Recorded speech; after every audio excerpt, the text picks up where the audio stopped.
Samedi 29 septembre, le président du Souvenir français a tenu à mettre à l'honneur les femmes de la Grande Guerre de 14-18 en organisant une conférence à l'auditorium de la médiathèque Jean Maurette. Dès 1914 et le départ au front des hommes, les femmes ont été mobilisées pour réaliser les travaux alors assurés par leurs époux et leurs fils.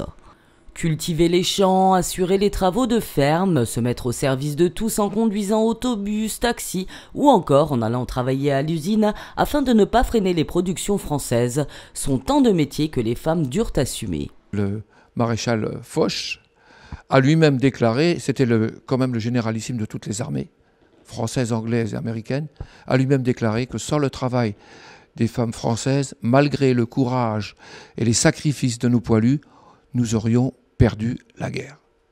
Et ça, l'année du centenaire de 1918, je pense qu'il était bon de le souligner parce que ce sont quand même nos arrière-arrière-grand-mères et c'est des choses, les femmes doivent jamais être oubliées nulle part. Voilà, c'est pour ça que j'interviens aujourd'hui dans cette médiathèque.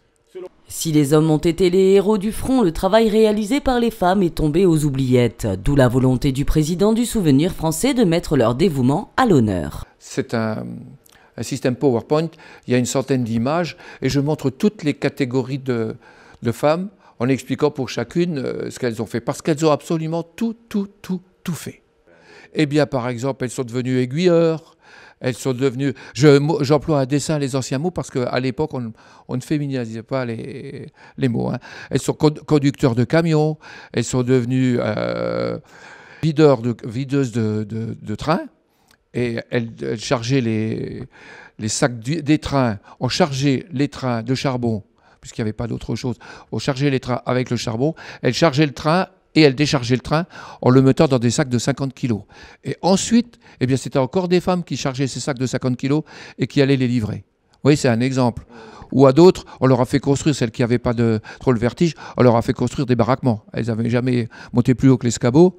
Et puis d'autres, eh bien d'autres, comme celles qu'on a appelées les anges blancs, eh bien elles, c'était des femmes privilégiées qui auraient pu attendre la fin de la guerre en priant ou en espérant, suivant qu'ils croyaient ou pas.